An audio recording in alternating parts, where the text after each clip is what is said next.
It's that trophy that everyone really wants, and you'll pretty much do anything. The list of guys on that trophy is kind of a who's who in surfing. Bell means so much. One of the hardest ones to The win. only trophy in pro surfing that matters is that It's not bell. just an event.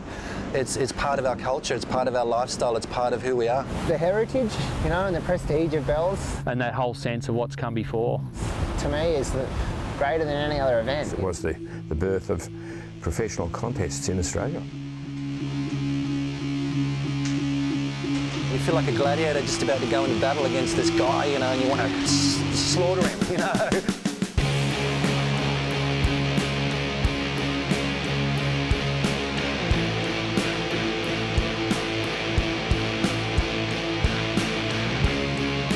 When you're running down to the car park and you see corduroy, and you're running down those steps, And you've got all the people lined the stairs, and they pat you on the back, and you know your blood's pumping, and your heart's pounding.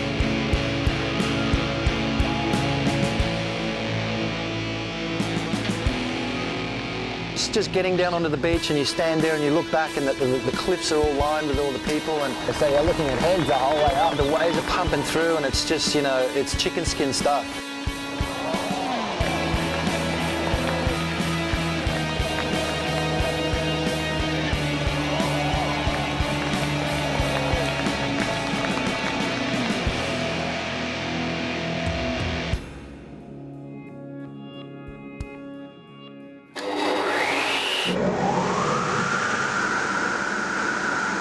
My name's Joe Sweeney, and I've lived in Torquay over 50 years.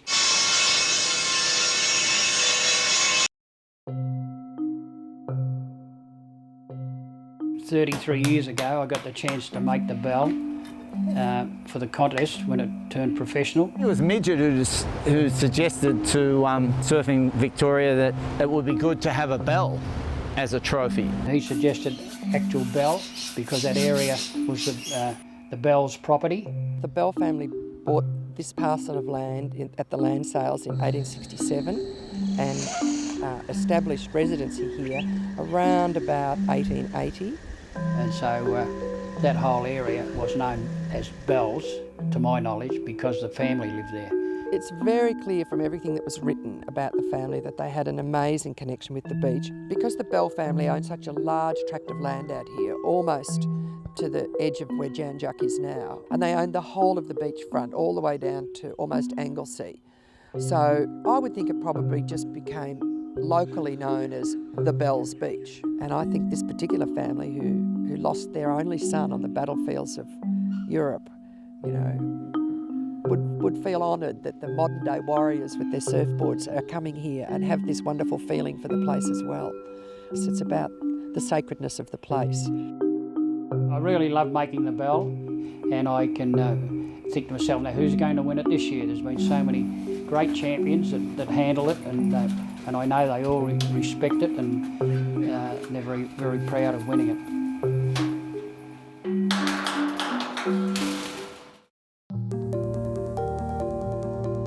Stop number 1 of the ASP World Tour saw Kelly Slater surf against Taj Burrow in the final of the Quicksilver Pro Gold Coast in tricky conditions at Snapper Rocks.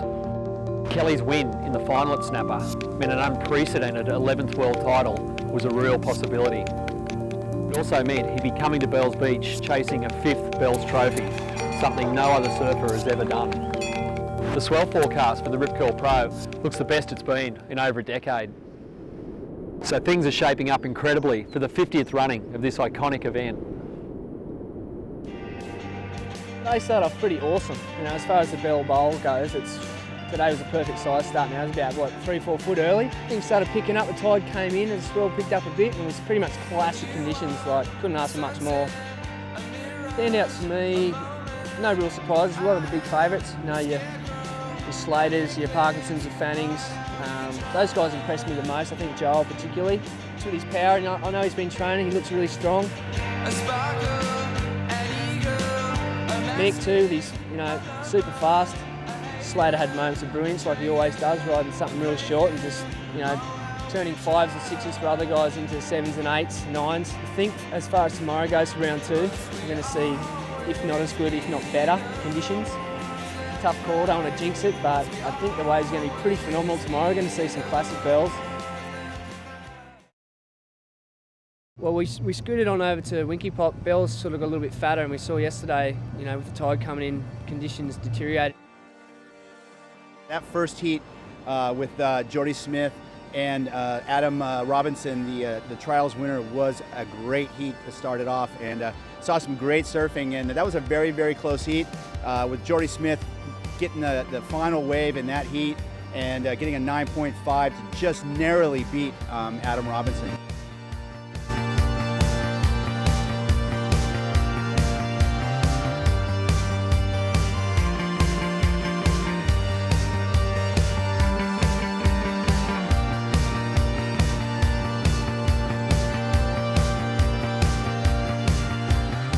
Wanted it the last, yeah, I thought that last wave was a pretty sick one. And I don't know, it's just good heat though. I mean, it's good that it was tight. So surfing against Jordy, it's always going to be tough.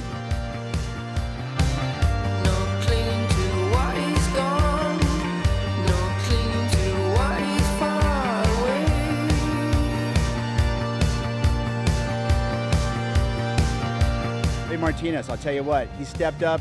Little controversy, you know, he was a little upset with the score that Taj got late in the heat, but he put the emotions aside and finished that heat with a huge score. Taj Barrow out of this year's Rip Curl Pro. I saw Taj's wave, that wasn't a 7. A surfer knows when another surfer gets a good score. I saw his whole wave, and they said it was a 7. There wasn't no 7. Stopping at obstacles, no stopping at obstacles today.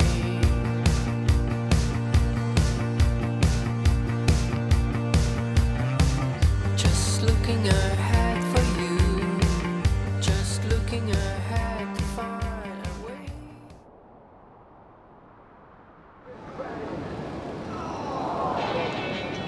We started round 3 and pretty much as good as Bells gets. It's a freezing cold, crisp morning, and it's stiff offshore and 6 foot swell. It's lining up. It's more consistent than the last few days, so it's looking good. I just saw Owen up then. It's looking pretty sharp. It's going to be a good day.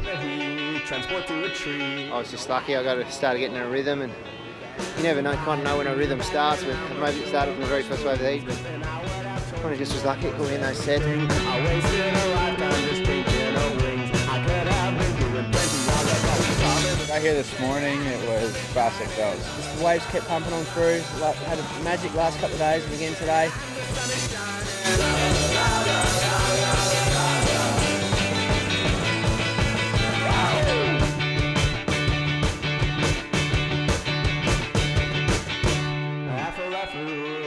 Subside. Oh, I was a fool that night for leaving my mind with you and that kind. They counted my ribs, they count right. I drink from the last bottle in the world with you. It's great to have brains out. Pretty much 12 surfers left, so they're surfing in the knockout round now, and then we go into the quarters, semis and finals. With a bit of luck, the wind will hang off and conditions will improve, and we'll end up with a good Bells finish in the bowl.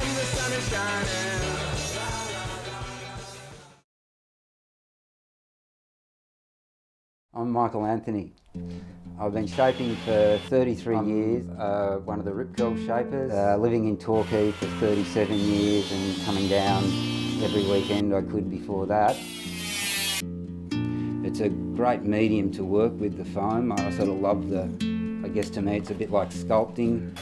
I love how you can make something out of this hunk of foam, and then it just comes out this beautiful sleek thing of potential energy, and then me or somebody can go and ride it.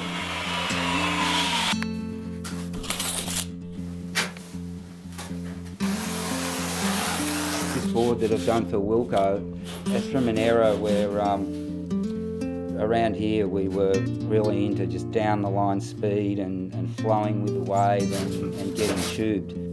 I think Bells has been quite significant in the development of surfboards to some extent, but to the actual proving of the design to a much greater extent. You were getting a meeting of the best surfers in the world, you know, somewhere like Bells that's been going for so long. It's seen every design change. I think the surfers wanting to do more and more radical turns and get more and more speed is a thing that's led to changes.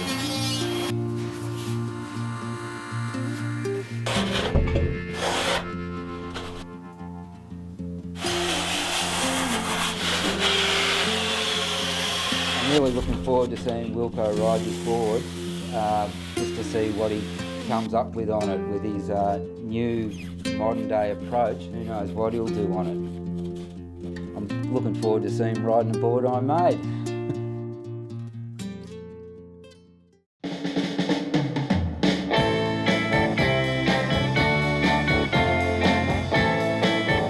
Riding a single fin, it definitely gives you more respect for how the guys were surfing back in the day. To make you open up your eyes and understand, he's got more money than I could ever give. I don't believe that that's the way you wish to live. I got more loving than his money can provide. Through thick and thin, I will be right there by your side. He thinks he's clever, but he doesn't have a clue. 'Cause everything was black when in the darkness I saw you.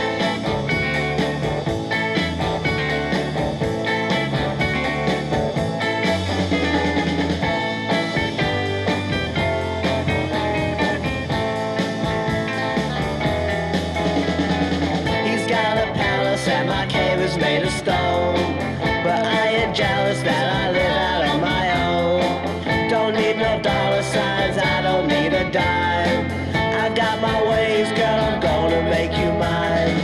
What's on your mind when you look into my eyes? I'll do no wrong, so I went out there then and the waves were fun, and I was struggling so bad to ride that thing, so definitely have a lot more respect. Today, I mean, waking up and just seeing the waves kind of peeling through at Bells Beach was just really just awesome to get the girls kicked off, and there's some really good conditions.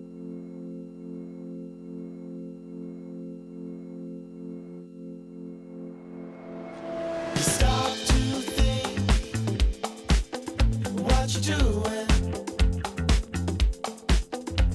A wave of heat comes around.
The waves kind of, came to the party this morning, and everyone's pretty excited when they drove over the hill. A really nice warm-up. They're moving into the quarters now, so it's good to have another surf under my belt.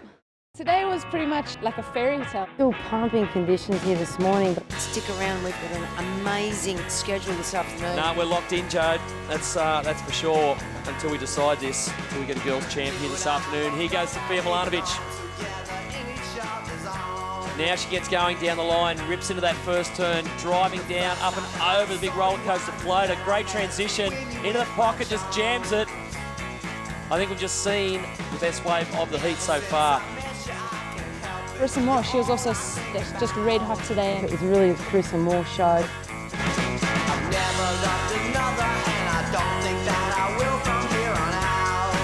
I love surfing against Steph. She really pushes me, and she's the best in the world. So I'm glad I surfed against her here, and she's surfing so good right now, so yeah, it's been fantastic to ring that bell, but maybe next year. Sal, another great heat in a row, 2 in a row. I take it you're feeling it today. Yeah, definitely. That was a really good heat for me. I feel really comfortable and looking forward to the semis. The former champs here in Silvana Lima, always a dangerous threat, especially at Rincon. I knew going into that heat that Silvana was definitely one of the informed surfers of the event, and to be able just to make the final and no matter what get second, I'm just super psyched. Sally was throwing away what I would have had as my top scores the last few heats. I had a lot of fun out there, and yeah, everything's feeling good, and stoked to be through the final. Carissa will be in the pink for the final. Sal will be in the blue. Sal Fitzgibbons up against Carissa Moore. Carissa Moore on a third wave. Here she goes. She's looking down the line at this thing. She's under a bit of pressure. She She's heard is. the scores that have come through. She knows she's got to step it up a notch. She's kind of filling in time, hoping that this wave does exactly what Sally's wave did before, because she's got the ability to put in the big moves. And, you know, here she goes. Just these little transitional turns. It's this thing walling up as it comes into this inside section. This wave starts to hollow out a little bit. Taking your time, and she's going to... Oh, you can hear the crowd just going for cheering for her. This is her first victory ever on the ASP World Tour. That is incredible.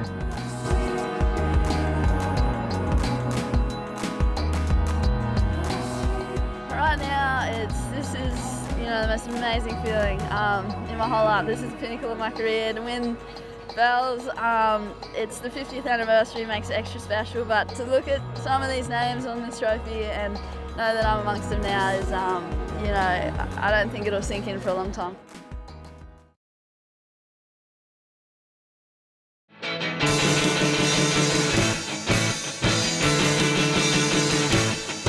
Yeah, well, it's the final day of the event, Easter Sunday. We're used to getting conditions like this maybe once through the event, but for every day, it's incredible that Bells has turned on for the 50th anniversary.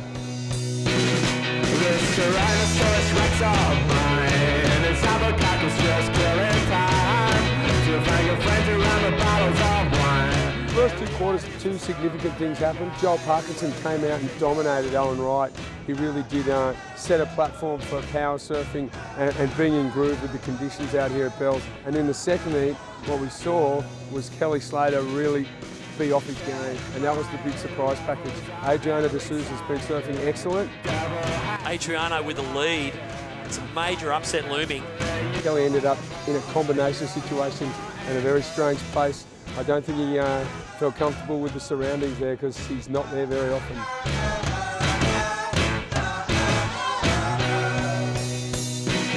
In semi-final number 1, it was once again this Joel Parkinson rhythm show. Joel was in super rhythm. He just kept slicing his way through the bowl. Just seemed to be not only in sync with the set, but in sync with his turn. Joel Parkinson upright. Look how clean this face is. Such a glassy canvas there for Parko to throw down that amazing carve.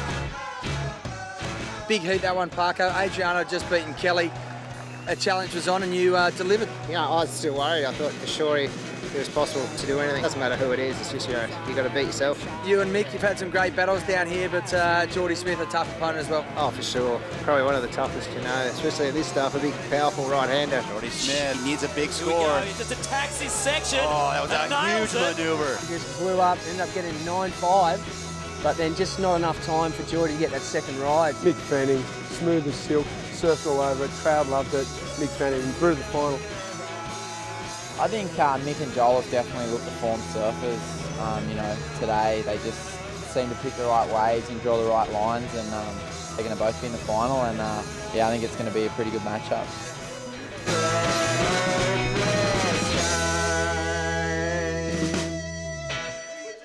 You finish on a day of building 6 to 8 foot swell. You get 2 of Bell's favourite sons in the final. Guys with such an incredible history together.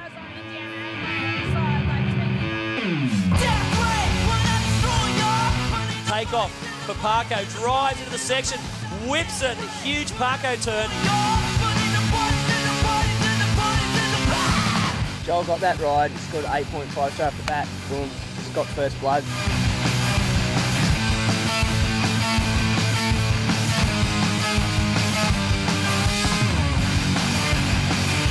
this, Reg. It's a big one. It's a bomb. Is it going to stand up for him? Oh, incredibly technical surfing there with that foam climb. Here he comes.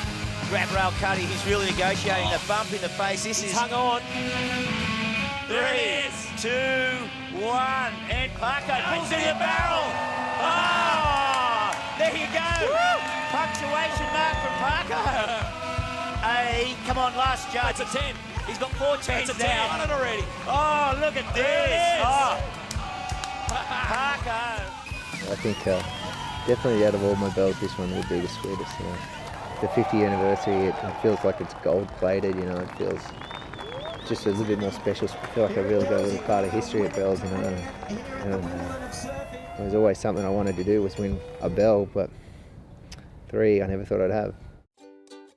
I don't see any reason why now, after 50 years, that this event will not be running in another 50 years' time. It probably is the cornerstone of the Pro Tour. It was one of the foundation pro events. In fact, it was professional for 3 years before the Pro Tour formally began. The surfers, the surfing, and probably the equipment in 50 years' time, who knows what the boards will be like. I have no doubt the level of surfing will continue to increase. I'm not entirely sure where it'll go, but I'm sure it'll be better. I'm sure it'll be faster and more amazing, and that the waves themselves, I think they'll just keep rolling on the way they do, and you know, those big sandstone cliffs, I'll be just standing and catching the morning light and the afternoon light. All the moods and aura of Bells Beach will be the same, and I think the contest will just keep on keeping on.